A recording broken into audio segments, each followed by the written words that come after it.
بسم اللہ الرحمن الرحیم۔ معزز سامعین و ناظرین، السلام علیکم ورحمۃ اللہ وبرکاتہ۔ سب سے پہلے میرے ساتھ مل کے حضور نبی کریم صلی اللہ علیہ وآلہ وسلم کی بارگاہ ناز میں درود شریف کا نذرانہ پیش کریں۔ اللہم صلی علی سیدنا و مولانا محمد وعلی آل سیدنا و مولانا محمد وبارک وسلم وصلی علیہ۔ سامعین و ناظرین، آپ سن رہے ہیں پاک مسلم وائس۔ آج کا ہمارا موضوع ہے حضور نبی کریم صلی اللہ علیہ وآلہ وسلم کا حلیہ مبارک۔ آج کی ویڈیو میں ہم جانیں گے حضور نبی کریم صلی اللہ علیہ وآلہ وسلم کا حلیہ مبارک کیسا تھا۔ اگر آپ ہمارے چینل پر نئے ہیں، مزید اسلامی واقعات سننے کے لیے ہمارے چینل کو سبسکرائب کر لیں۔ حضور نبی کریم صلی اللہ علیہ وآلہ وسلم کے حلیہ شریف کا بیان میں عرض مدعا سے پیشتر قارئین کرام کی آگاہی کے لیے امور ذیل کا بتا دینا ضروری ہے۔ ہمارا عقیدہ ہے کہ کمال خلق کی طرح کمال خلقت بھی اللہ تعالیٰ نے کسی مخلوق کو حضور نبی کریم صلی اللہ علیہ وآلہ وسلم کا مثل پیدا نہیں کیا اور نہ کرے گا۔ لم یخلق الرحمن مثل محمد ابدا وعلمی انہ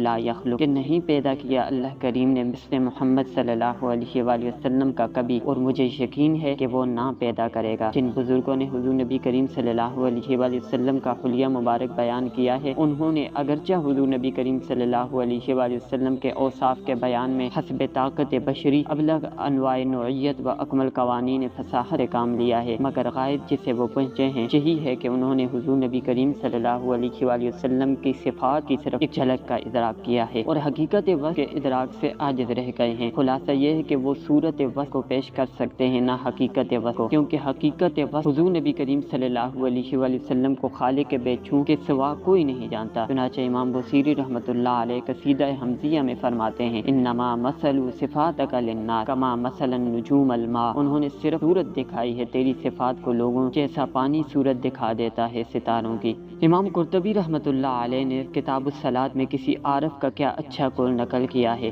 کہ رسول اللہ صلی اللہ علیہ وآلہ وسلم کا کامل حسن ہمارے لیے ظاہر نہیں ہوا، کیونکہ اگر ظاہر ہو جاتا تو ہماری آنکھیں آپ صلی اللہ علیہ وآلہ وسلم کے دیدار کی تاب نہ لا سکتی۔ حضور نبی کریم صلی اللہ علیہ وآلہ وسلم کے اوصاف کے بیان میں جو تشبیہات وارد ہوئی ہیں وہ صرف لوگوں کے سمجھانے کے لیے حسب عرف و عادت شعراء استعمال ہوئی ہیں، کیونکہ حقیقت میں مخلوقات میں سے کوئی شے آپ صلی اللہ علیہ وآلہ وسلم کی صفات خلقیہ و خلقیہ کے مماثل و معادل نہیں۔ اللہ کریم نے حضور نبی کریم صلی اللہ علیہ وآلہ وسلم کو ایسا بنایا جیسے حضور نے چاہا، جیسا کہ حضرت حسان بن ثابت کہتے ہیں کہ میں نے پوری زندگی حضور جیسا حسین نہیں دیکھا، حضور جیسا حسین کسی ماں نے جنا ہی نہیں، گویا کہ اللہ کریم نے آپ کو ایسے بنایا جیسے آپ نے چاہا۔